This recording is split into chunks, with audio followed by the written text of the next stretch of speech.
Good morning slash afternoon slash evening or whatever time zone you're in. Hi everyone. So my name is Sufiz. Let's jump right into it and let me share my screen. Give me a second. And you should be seeing something up there. All right. I'll be talking about uncovering genuine behaviors with gamified assessments. I figured something different and something interesting in regards to, gamification. Instead of just about learning, why not about assessing and analyzing behaviors, right? So I'm gonna kind of introduce myself a little bit more, just just because I can. So my name is Sufiz. Don't call me Sufyan. That's my father's name, and he's not here right now. He's probably like at home. So this is me. I should look the same as well.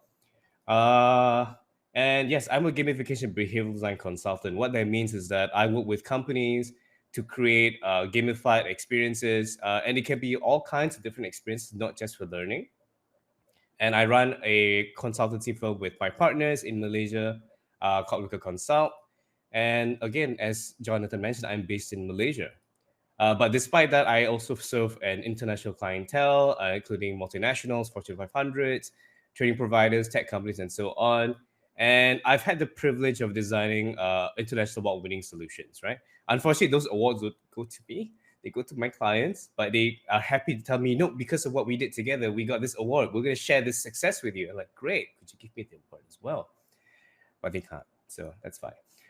So I've had the opportunity to design gamified solutions for products, whether it's an app or digital platform or websites or whatnot, marketing initiatives and experiences, learning experiences, employee engagement, and so on and so forth. I worked on pretty interesting projects. Some I won't mention because they're kind of like a little random. I think the most random project I've been approached with is selling cooking gas using gamification. That didn't happen, but it was interesting, right? And I'm also a corporate trainer and speaker. So I do training programs every once in a while, sometimes on gamification, sometimes using gamified programs on different topics like strategy or team building and stuff like that. But I also speak rather often. So this is actually my third international conference this year. Just so happens. All right, so let's dive into it. So why do we bother with assessing behaviors anyway, right? So usually when we do an assessment of any sorts, it's always for a purpose in mind, right? It's not like I just want to know who you are. So whether you are a recruiter or you're an employer or you're just someone in the organization looking to find talent within your organization, right? So it could be hiring someone new, right? So you're going through a recruitment process, you get a lot of applicants, and then you want to find out which one fits the role and the organization best, right? So maybe there's some things that you have in mind, like, okay, do they fit the culture? Do they have what it takes? Do they have the right attitude? Do they believe in teamwork? Do they live and breathe our values? Can they adopt those values? Are there any things that we want to kind of like be wary of in regards to maybe some of the things that they believe in or the things that they have tendencies in and whatnot? Or it could be high potentials within your organization, right? So maybe you want to find out, maybe you have some gems within the company that you didn't know you already had, and rather than hiring new people, why not we put them in places that they can bring the most impact, right? And of course be happier there as well, being able to do more. And obviously you need to see whether they have certain qualities, like maybe are they able to handle responsibility, do they have the best reputation among their peers and so on. Or sometimes you just want to identify gaps in your organization, right? So what are some gaps that we have in terms of certain skill sets or certain like abilities that we need moving forward, or just to get our organization that next step ahead of the competition, right? And this could be, for example, looking at technical skills or soft skills and the such. And lastly, at least in this example, is finding leaders, right? So maybe you want to find a new leader, or you want to promote somebody to a leadership role. And leaders are, you can learn to be a leader. You sometimes I guess you can be born a leader, but if you don't give them the opportunity to be a leader, you may not even be able to see leadership qualities sometimes, right? So all these things require some way of assessment, right? so that you can see all these qualities shine somehow. And normally, when it comes to this sort of assessments, we think about traditional methods are maybe interviews. You know, you have a conversation, or maybe you have a scientific, predefined set of questions already, right? And the thing is, when you're being assessed or interviewed, you know, right? You know what's going on. You know you want to make the best impression. If especially if you know what's at stake, you want to get that role, you want to get that opportunity, you want to get that promotion, and you always make sure that you become the best, at least in that conversation or in that time, right? And sometimes you also want to look at company culture as well, right? So when you talk about company culture, you always sell your company culture as being the best, or maybe there's something really great about it. But the reality may not be the same, right? And this is very common. I mean, we've experienced as well, whether it's our own organizations or other organizations that we've worked with as clients, for example. Um, Maybe they say, look, our people are really good with teamwork. But then when you put them in a situation, they're really, really bad at teamwork, right? So the values may be as such, but they may not be able to reflect that in their actual behaviors. And sometimes when you have the wrong, when you have something, sorry, when you have someone who's been in the company for so long, they begin to adopt the culture as well. And you see whether it's one of two things, right? You want to see whether they adopt the company cultures that you want to see, or they adopt the company cultures that you don't want to see, right? Culture goes both ways, right? It's not always great, and sometimes it's mostly bad. And culture is the hardest thing to control. So you always want to make sure you have like some sort of a test to see, okay, where are we now? What's our ethos, and what are we actually kind of putting out there in front of our stakeholders, our clients, and whatnot, and how far are we from the desired culture, right? So then we go back to why would we want to fake our good behaviors, right? So we talked about why we assess, and that gives you an idea as to why people will probably want to fake good behavior, right? And based on some studies, actually, there's a lot. Well, not a lot. There's been a lot of attempts to do research on faking in interviews and assessments, but it's very hard to capture because, well, that's the nature of it, right? When you fake it, you don't want to tell people, oh, yeah, I am faking it and be part of the statistic. But one of the ones that I did come across was for interview applicants. In this case, 81% of interview applicants admitted to telling at least one lie in the last interview, with an average of 2.19 lies per interview, right? It doesn't mean like they lie all the way. It could mean they lie about certain things that they wanted to have. Maybe they wanted to give a better impression of themselves, or they wanted the interview to see them in a certain light, right? And 93 to 99% of undergrads or applicants had used at least one faking tactic during the most recent interview across 3 samples in the study, right? So faking is pretty much common. And I'm sure like if you ask yourself, or if we're really honest with ourselves, right? When you went through an interview at one point, or maybe you just spoke to somebody, maybe somebody that you respect, or someone that you really want to like you, right? Uh, and maybe you faked something about yourself, right? Maybe you said something that wasn't entirely accurate. Maybe you lied, entirely about something, or maybe you made it seem that you were somebody else in some way. It is human nature to want to be accepted and to be seen in a certain way, in a positive light, especially with when it comes to some when you speak to somebody that you really want to get their kind of their approval on who you are, right? And it's unavoidable. And when you put the stakes a lot higher, it becomes more likely for this to happen, right? So you kind of fake it and hope you make it, right? There's even the saying, fake it till you make it. And there is some truth to it, though you might want to take some salt with that.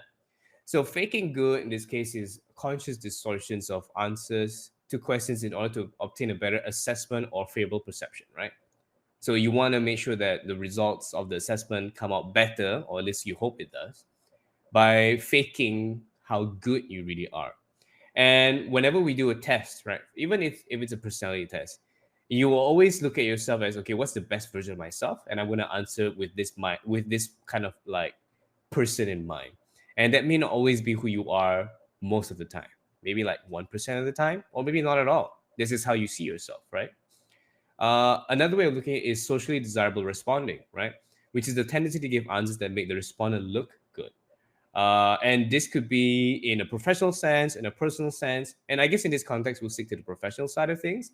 But we still do this in a social setting as well, right? Especially when you are in front of somebody who makes you maybe feel a bit intimidated or uncomfortable. You don't want to seem like, you're not that, well, you're not at par with them, whatever that means, right? Or whatever you feel that means. But the thing is that faking is detrimental to the validity of one's score or interpretation, right?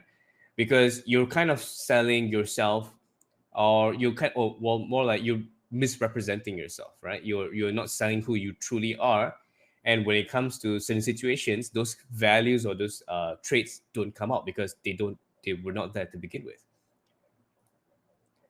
So here's a very simplified model of faking, right? So there's a more complicated version of this model, but I've kept the simplified version.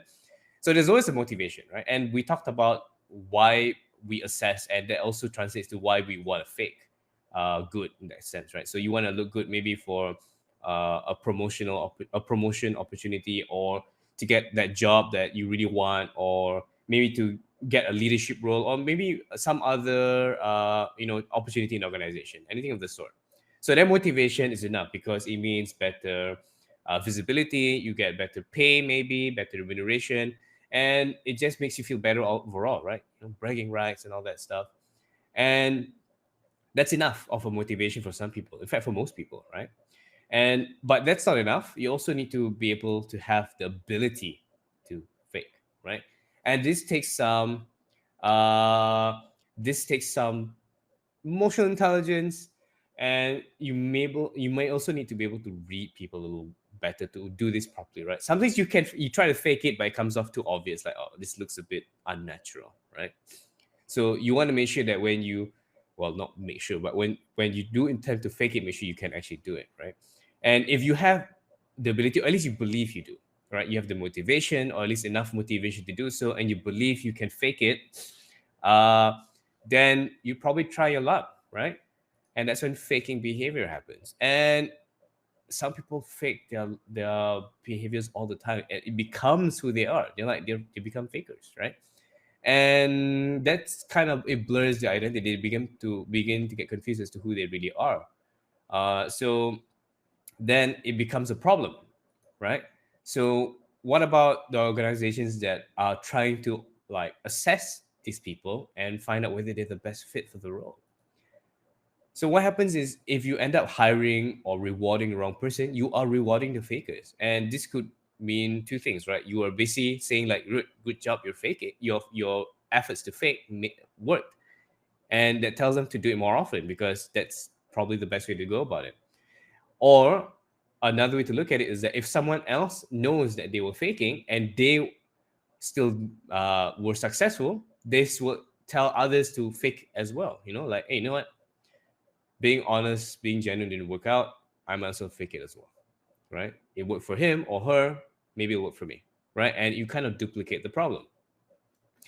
And you also end up losing the real talent that you wanted, right? Because this faker just sold themselves so well, so convincingly, that the real talent, who was just so genuine, maybe sometimes a bit naive, was just left in the dust, right? Like, oh, you're great, but this guy's fantastic, and there's a lot of lost opportunity, and this person may also start losing their confidence, and it just spells a whole different set of issues, right?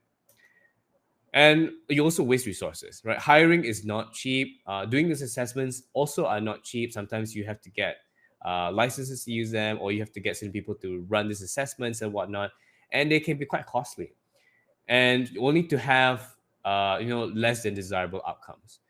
And you also end up having to maybe one day realize that, something's not right about this applicant after all. Maybe we need to let them go and rehire, or restart the hiring process all over again. So you just end up wasting more and more resources. And if you come across another faker, then just the cycle repeats. And there's always a chance it'll impact your culture negatively as well, because you assume that you filtered through these people, they would fit your culture, but in reality they do not, right? So they become the bad apples in the organization. They become the kind of the disease, and they spread a different kind of culture, right? Maybe faking becomes part of the culture. Maybe certain behaviors that you didn't want to see starts appearing as well, and sometimes you don't even realize it, right? Unless you're really close to the ground and observe it firsthand. Otherwise, you won't see it. And this can start to kind of like spread, and only you see the outcomes later on, and you don't even realize where it started from. And the thing about culture is that if you don't find the root of the problem, you can't really solve it at all. It becomes really, really difficult to change the culture. And of course, long-term performance is affected as well, right? Because they said they can do certain things, you will believe them, you will convince, and then you don't see the results, right?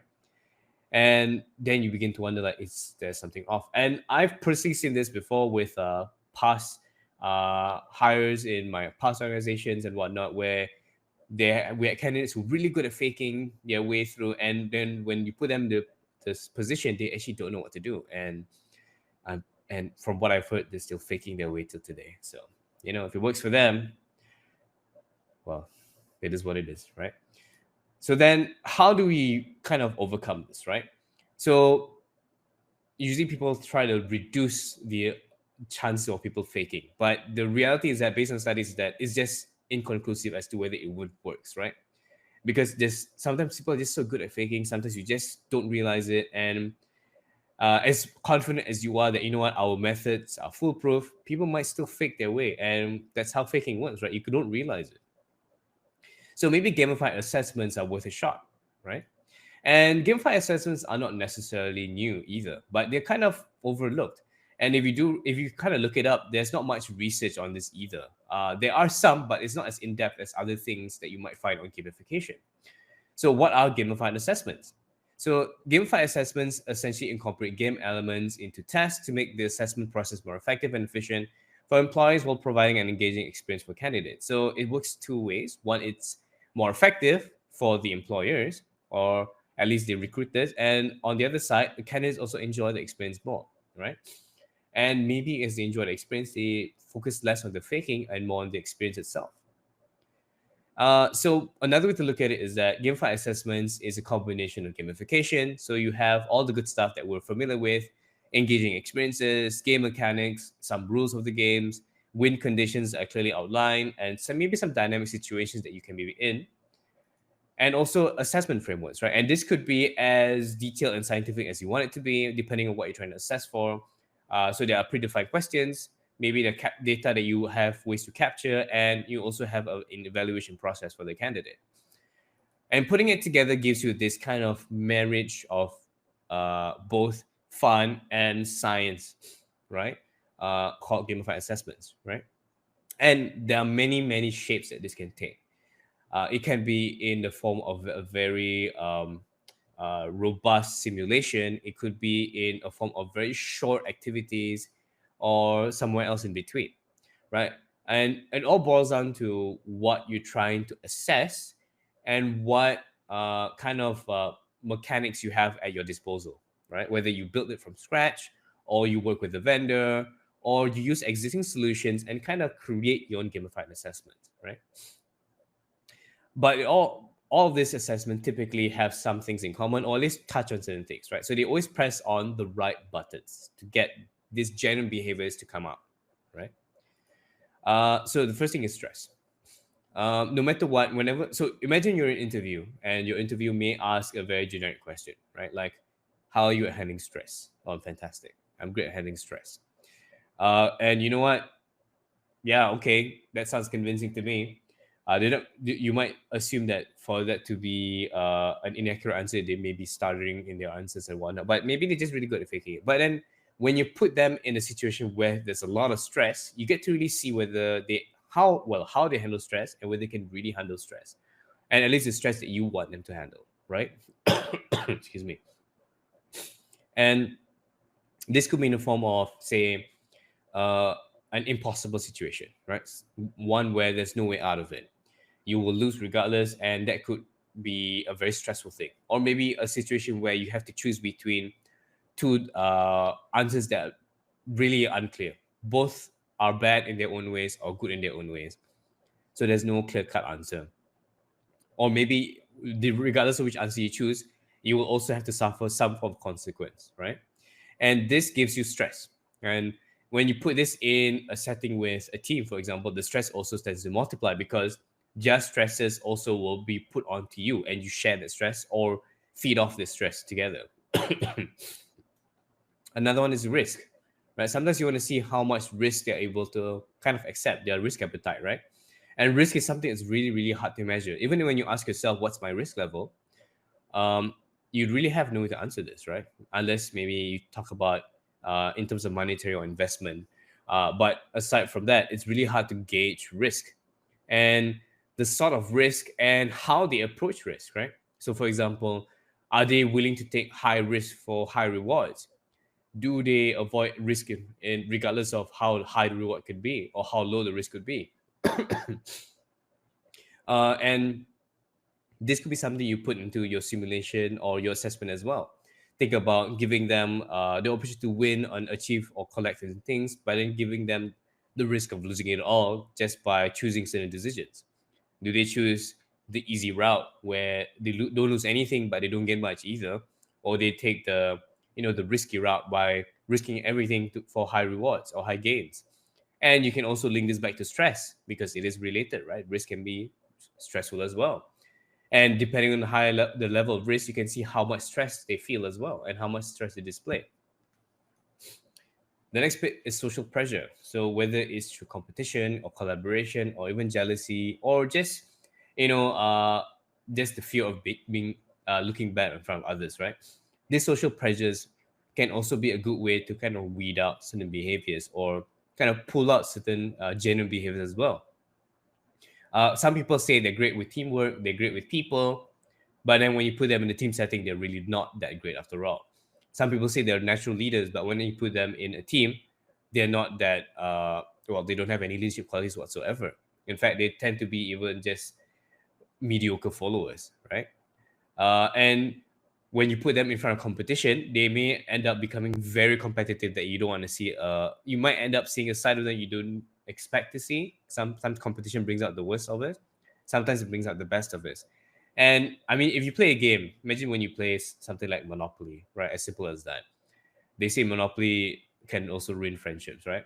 You really test your character when you play a game where it's really hard to win sometimes, or it's really hard to turn things around because maybe someone screws you over, or maybe you just had a bad start, right? And it's really hard to recover from that. So how do you respond to that sort of situation in a social setting, right? And lastly is loss. Uh, so there is this simulation in Star Trek. If you're a Star Trek fan, I'm not, but I'm just referencing this. It's called Kobayashi Maru, where regardless of what you do in the simulation, you will lose, right? Uh, so it's about learning how to accept a loss and what you how you respond to loss as well. So sometimes you want to make sure they lose, and you could be a very painful loss too.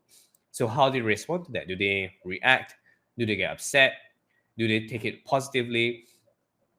So all these things can press the right buttons when it comes to certain people. Sometimes all of them press buttons for one person. And it's really interesting to observe. And you ask yourself, yeah, I mean, this makes sense, right? I've played a game or I've had an experience where some of these things happen and I reacted. But did you ever observe these behaviors in a participant? Even if you were running a learning program or experience using gamification that may have some of these elements, were there any behaviors that you were able to observe that you found were notable, right?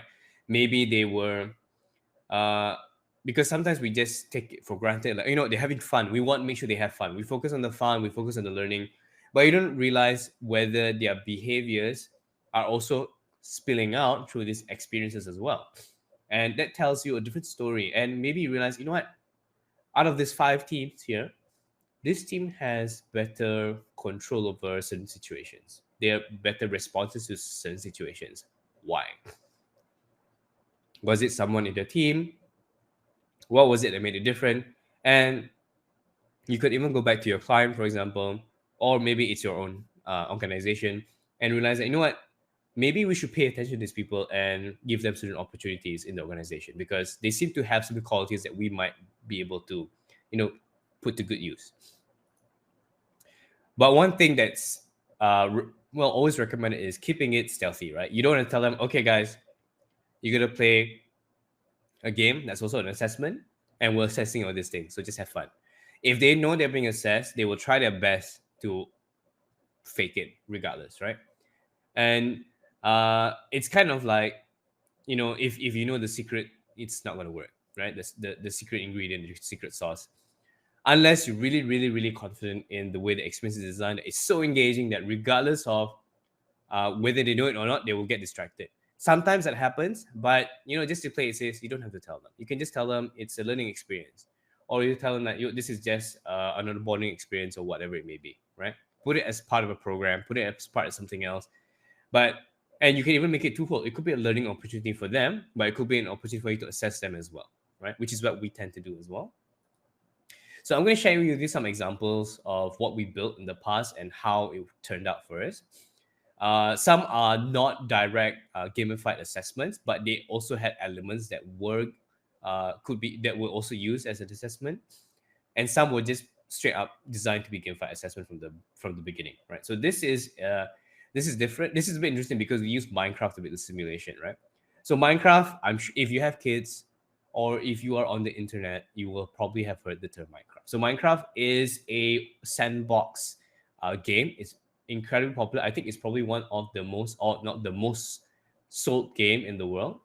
And I mean, there are no rules in the game. You go in, you can do whatever you want. There is no end. There is no like you've completed the game unless you define it as complete. And what we did was that we created our own Minecraft world, right? Obviously, we didn't just create a normal one. We had to do certain things to change it up. So we created a world where the participants would work in teams and they would have to overcome various challenges. So there were timers involved, there were point systems involved, they were in teams, and there were multiple challenges that they had to approach as a team. And they had to kind of find clues, solve riddles, find hidden rooms, and they really had to work together. There was literally no other way to get out of this rooms or these puzzles unless you worked together. It was impossible. It was designed to be that way, right? And we also imposed a penalty system. So if they, whether they died or they did something they were not supposed to, we will teleport them into a timeout room, right? And this timeout room actually had like a bunch of llamas inside. So if they didn't know what the llama, so if you don't know Minecraft, if you hit a llama in Minecraft, they will attack you and you will die again and you will go back to the penalty room and it's just a vicious cycle of llama and their spit. Anyway, besides that, so whenever they die, they will go into this penalty room and they will just have to wait and it would delay their progress quite considerably, right? And we took this opportunity to also assess and teach them communication, leadership, and problem solving skills, right? We want to see how great they were at communicating as a team, how they were able to lead their team, and also solve problems in real time. And this was something that was interesting to observe, right? Because as we ran this simulation for multiple participants and teams and sessions across different sessions, some teams took so long that we couldn't finish the entire thing. Some teams were so quick that we were like wondering whether they were cheating in some way, and some were just relying on it. It was very interesting because you could see whether there was one person who was carrying the team, uh, and there was some that were really like, you know what, before we do anything, let's discuss, let's figure things out, and you could see the impact it would have on their performance instantly, right?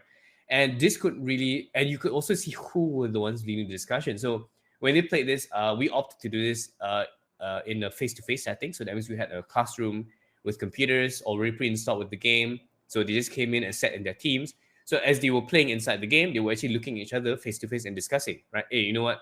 How do we do this? What do we do? Oh, can you stand here? Can you do that? Can you press this button? Can you pull this lever? Can you go over there? Blah, blah, blah. So they were planning and strategizing live in the room, but they were moving the avatars in the game. And this became very interesting and led to very powerful debriefs, right? And the learning became more impactful with every round of gameplay. So what happened was that after one round, we'll take a break and we'll talk about it and say, look, this is what we observed. This is what we observe in your team. This is what we've seen in your behaviors, and we find that this could be improved, right? let's go back, let's try this instead, right? So in this particular simulation, the assessment aspect of it was to improve their learning, right? But you could turn this another way around and use it as purely an assessment tool if you want, by taking the learning out entirely, right? But in this case, we focused on the learning side of things. So some of the things we observed was the quality of their teamwork. And this was interesting because sometimes you had one person, maybe they played Minecraft before, so they were very confident, right? And that also meant one of two things. It's either they really helped their team through the simulation, or they just went on their own and left the team behind. So the team would be far behind, maybe even being stuck in the penalty room, and this one person would just be on their own solving everything as much as they could until they reached the point where they could not do it alone anymore, and they were just essentially just bossing people around. And then you begin to realize, okay, is this the kind of behavior you want to see? And then you also could observe the way they handled stress, because there were timers. You can see how fast your competitors are, because you can see their scores going up faster than yours. That means they're making more progress than you are. And also the challenges were also increasingly more difficult over time, right? So there was one particular area where there are 12 rooms, and every room was a different puzzle. And as you progress through the rooms, it gets more and more difficult. And the puzzles were not one type of puzzle. Some were more environmental based, you had to explore. Some were actual riddles that you had to figure out. Some were passcode based challenges and whatnot. So it was a very good mix of challenges, and it kind of tested people in different ways. Some people in the team were able to handle certain puzzles better than others. But if you were not given the chance to kind of share that, insight or that sort of opinion, then you wouldn't be able to help the team move forward faster, because maybe one person was more vocal than the other. And when you talk about Asian context, power distance is very prominent, right? It's just part of our culture. When there's a hierarchy, when someone older or of a high position, we tend to give them just the leadership role immediately, right? Whether they deserve it or not is not the point. It's just that, you know what, they're older, we respect them, they should be the leaders, and we'll just follow, which is also a problem sometimes, right? Because then you also lose the chance to see all these other leaders who are younger or maybe less of a lower position, who may be able to lead the team better, right? So when it gets to a frustrating situation, then those who have those natural leadership qualities tend to kind of just come out slowly, because they're frustrated, like, oh, you know what, I could do this better, why not we do this instead? And you get to observe all this happening in real time, right? And it does take a bit of effort to look and observe these participants. So what you want to consider doing is maybe have facilitators around, maybe one facilitator per team to observe their behaviors, and maybe just have like a clipboard or something, just taking notes, for example, right? And you can also identify the dead weight in the team. Some people they don't even want to try. They're like, you know what, I can't figure this out. This is too difficult. You guys do it. I'll just do whatever you tell me to do, right? And the creativity that they use to solve each problem, because there is no one way to solve a problem. There may be one answer, but there's no one way to get to that answer, right? So some people end up walking all over the place to find that one answer. Some people end up just exploring one small area, and so on and so forth. So this created a very interesting opportunity for you to see how they solve problems, how they view things, and also their desire to explore, right? Some people, they're like, I'm uncomfortable, I'm afraid to explore. What if we die? What if we get into a penalty room again? I don't want to deal with those llamas over and over again. So how do we how comfortable are they in exploring the environment? And the environment that we gave them was sometimes incredibly large, right? They could explore multiple rooms, they could explore multiple areas, and we purposely decorated the space with certain decoys or certain things that may seem to be worth exploring, but actually it's nothing. It could be just a trap, right? So you could also see their risk taking or how comfortable they were with taking risk as well.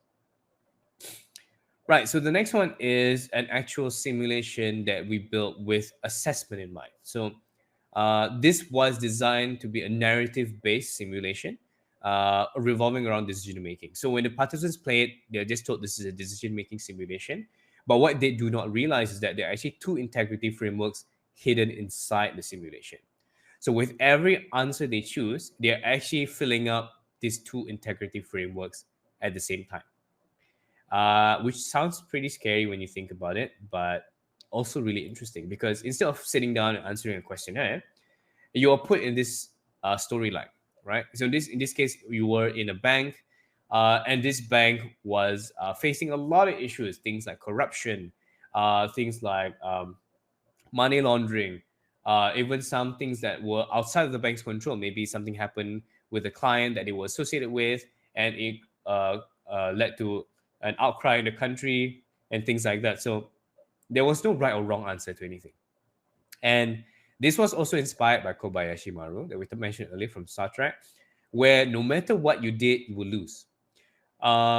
Which sounds really evil, but it was again part of the assessment, right? And the thing is, whenever we ran this for participants, they didn't realize it. They just thought, oh, maybe we just didn't do it correctly. Maybe let's try again. Let's try something different. Let's just keep going at it, right? So they didn't realize that, you know what, this is a fraud. This is like, no, there's no way to win. And they were always pulled in by the story. Excuse me. So the storyline was always intended to be immersive enough that they would be pulled by the characters, they were pulled by what's happening in the story, and whatever else was happening with the characters as well. Sometimes some things will happen with the characters, and it would seem random or just, is just part of the conversation, but really it's still part of the assessment, right? It could be something like how they dress, or how they react to taking credit for something they did not do, or maybe how they would provide their opinions on somebody else or a colleague in the organization. And even though this was just a fictional company that they were in, they took it to heart. They really wanted to, look good, or at least portray themselves in a way that they felt was appropriate, because that's what they would do in the real world as well. And you could see that in the picture as well, that there's a bar on the left side with a star. So this was a reputation bar. So depending on the answers that they choose, their reputation with their colleagues may go up or go down. But this was actually a decoy. It actually meant nothing, right? And what we wanted to see was whether they would care so much about this, where they would end up choosing answers that they felt would give the best impression to their colleagues in the simulation.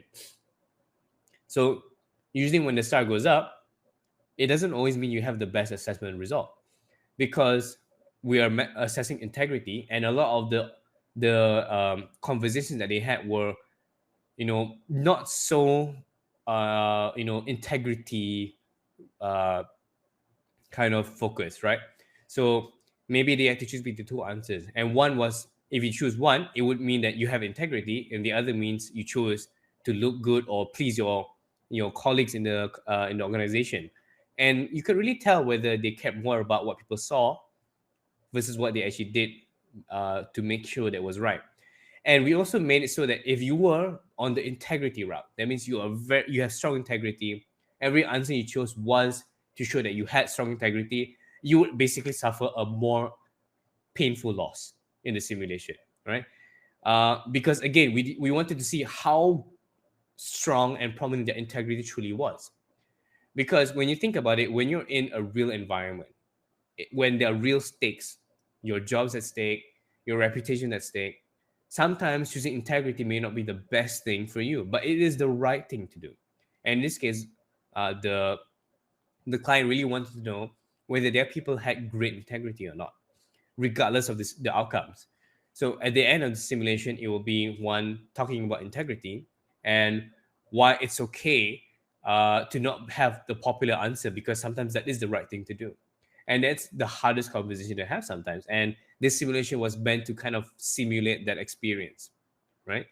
And there were also timers involved that made sure that they didn't spend too much time choosing the answers that they felt would sound the best either. So maybe they had 10 seconds, 20 seconds, and they just had to read through and just choose an answer straight away, right? Based on their gut, what they felt would be most natural to them. And some things that we observed in their behaviors was that the level of the depth of the discussion in their team. So you could play this alone, or you could play this in the team as well. And you could see how far they discuss in the team, right? So we purposely gave them roles in the simulation. So you would have one who was the leader, and they would have a few who were just part of the team. And in the simulation, sometimes some questions would be directed to certain people in the team. So they will basically call out your name, like say, "Oh, Sufiz, what do you think about this? What are your thoughts about that?" And then you would be the one who would be able to decide what goes into the answer for your team, right? But we also tell them that you can still discuss, but if you want to answer it, you can, because you have the power to do so. It's your answer. So you could see whether the teams actually sat down and discussed together, or they just like, you know what, it's my answer. I'm going to choose, or they will just say, oh, you know what, it's your problem. You figure it out, right? Because we also wanted to assess integrity in teams as well, because integrity alone may not be what happens when you're working in a team, because that's what, and you normally work in a team in an organization anyway. You also observe the tendencies to please others, whether it's their own actual team in the simulation or these characters in the simulation as well, right? Because we purposely created characters that have very strong opinions, right, on certain situations or certain issues. And they would basically come up to you and ask you, like, what do you think? Why would you say that? And they would be very strong with their opinions and be pretty harsh with their opinions of or their reactions to your opinions as well.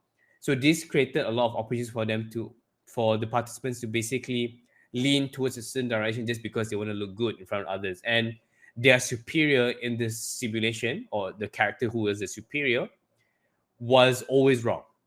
He always chose the wrong answers. He had the middle judgment. He always was up to no good. But he was the one who called the shots. So if you disappointed him, you'll be in trouble, right? It could mean that you could get fired or whatever it may be, right? And we want to see whether they ever wavered in their integrity, and it really could tell whether say out of two teams, which one had just the strong integrity. Said, you know what, regardless, we must choose this. We have to go with this because it's the right thing to do. We may get in trouble, but we just can't we can't go anywhere. We just can't accept any other answer. We have to do the right thing. And that led to their scores going lower and lower on the reputation bar, but their assessment scores were getting really, really good as well on the back end. And you can also see how they responded to a loss. You'll see people reacting like, oh, why did this happen? Oh, that's horrible. Like, oh, they were like venting their frustrations with each other. They were just not happy sometimes. And you could see what they did in the next round, because there were 4 chapters or 4 rounds in the simulation. And with every round ended with a loss. And you could see whether the next round made them change the way they approached it, because maybe they were like, oh, they realized maybe I should do this instead because I don't want to lose again, but they will still lose anyway, right? So we wanted to see how they will react to changing situations and how strong the integrity was despite that, right? Which is something that's really hard to do in a questionnaire, because a question that doesn't have any real stakes involved, right? You fill it up, and once you're done, that's it. You're done. In fact, you probably will take way less time filling out a questionnaire than doing this, but you don't get the real kind of answers that you want to see. And a high score of integrity on this piece of paper may not be what they would behave in the real world. And that's what you really care about, right? And sometimes they also had biases towards characters in the game, which was quite interesting to observe as well. And these characters, they didn't have any voices, they just had dialogue you read through. So all you could hear is maybe some sound effects and some character movements, but that's about it. But they were already like choosing sides already. Like they had preferences for characters. They didn't like this character. They liked this character. They would just start like ignoring the character whenever they spoke. It was quite an interesting observation. And they also influence the answers and their integrity as well. Right, so going to the last bit, how do you record behaviors effectively then? So this really depends on what behaviors you want to record and what's at your disposal. So the first thing you want to understand is what behaviors that you care about. What do you want to observe? What do you want to record? Because when you put them in a simulation, there's a lot of things going on. As I mentioned earlier with those simulations, there were so many things that we could observe, but not all of those things mattered to us, right? Some things we just didn't care because it did not contribute to what we really wanted to see in terms of the results of their assessment. Though there were interesting observations regardless, but we didn't take that into account for certain things, right? So you want to be clear as to what you want to observe, and then also if your experience were able to incite those behaviors as best as possible, right? And that means incorporating game mechanics that were appropriate for that outcome, right? And depending on whether you're building something from scratch, which obviously meant you could decide what game mechanics you want to include from the beginning, or you're working with something that's already existing. So, for example, like what we did with Minecraft, right? It's an existing platform. Could only work with what was available in Minecraft. Sure, we could hard code certain things, but there were certain limits. So we had to work with those mechanics and be realistic as to what we could capture, including how we capture that data. So, for example, maybe you only have a point system that can be used to capture that data. Is that enough to be able to kind of give you an accurate assessment? Are there other things? Do you need to sit there and observe their behaviors in real time? Do you need to record maybe do a video recording of their behaviors? Maybe you need to have an assessor. Maybe you need to have a checklist. So depending on what is you're trying to observe and what mechanics are available to you, you need to be realistic and accurate with the way you record. And you also need to have a place to store this data as well, right? Especially if you need to refer to it in the future. So with the second simulation we shared earlier,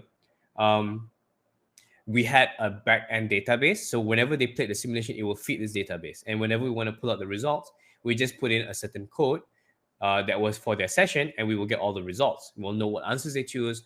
We know what their results were on these two integrity frameworks, and whether they had great integrity or not, right?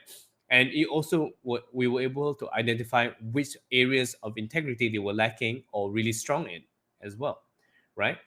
And we could use that in many ways, whether it's for hiring opportunities or for filling up gaps that they may have, or to address any issues that we could find that were prominent in the organization. So maybe you see that, you know what, we've run this for everybody in the company, and we realize that they all fail in one area of integrity. Maybe we need to address this with, say, a conversation, or maybe with a training program. And lastly is, how do you want to put this data to use, right? So do you want to use this to hire the right person? Do you want to use this to build the right training experiences? Or maybe you want to just schedule one-on-ones, right? So all these things are able to give you the best outcomes whenever you create a gamified assessment experience, right? So again, it doesn't always have to be a gamified assessment from the beginning. It could be you already have a simulation or an experience that already exists. It's already gamified, but you want to add an assessment aspect to it. If you can fit a framework inside, fantastic. If it makes sense, of course. Or you just want to add some way to measure and observe those behaviors, even better. And if you feel that some mechanics are missing in the experience that you could use to measure those behaviors, do go ahead and add them as well. Because learning is great, it's important, but assessments can also give you a lot of insight that can make the learning more impactful as well, right? So it goes hand in hand sometimes. And it's maybe learning is not what you care about. Maybe you just want to assess the behaviors. And if that's the case, then maybe what I've shared today could also point you in the right direction if you want to start that journey as well. Right, so I'm going to close this off with a quote. So behavior is the mirror in which everyone shows their image. It's a quote by Johann Wolfgang, which is a poet, novelist, and scientist. So our behaviors really are a reflection of who we truly are. So, as much as you try to fake it, when you are in a situation that calls for real behaviors, it will come out sometime, somehow. So thank you very much. I hope you all enjoyed it. So if you all want to, reach out and you want to have a conversation, I'll be around here as well for a while. Or you can reach out to me on LinkedIn. My name is rather unique, I've been told. So, look up Sufiz. You might find me. If the face is the same, it's me. Or you can reach out to me through this email or mobile number as well if you want. So thank you so much. And yeah, back to you, John. Hey, well, we got a little time for questions because I know the people have been talking things in chat. So anybody want, oops, I just disappeared the chat on me. So okay, I can see the chat. Yeah, some questions you might want to pop in? All right, so I see one, the basis of Tinder swindler. I don't use Tinder. I've never used Tinder, so I'm not sure. I'm guessing it sounds like, it sounds like something else. Yeah, we're faking it as well, I suppose, especially in dating. Yeah, dating, I guess the stakes a lot higher. Mm-hmm. Oh, it's a Netflix documentary. Oops, sorry. I don't watch a lot of Netflix either. I try. I should. I'll look into that. Oh, okay. Oh, all right. I know. Oh, okay, that's right. Yeah. Not against me. Yeah. I wasn't done read it wrong. Oh, that's good. That's good. Yeah. Any questions? I'm happy to hear them. If not, Good. well, And then we'll yeah. take you down to the floor here. And so in just a second. So like I said, got 10 minutes to the top of the hour when Moash will be coming on. And so again, another good bio break. Folks can, like I said, Sufiz will be around. So this will be a good time to corner him and chat him up and ask him questions one-on-one, because assessments are really important, and we have a lot of good opportunities, and that's what you pointed out. So great. All right. So have some conversation, get a drink of water, help you stay awake. For those of you staying awake, those of you just getting up, hopefully you had some other stimulant to get you going.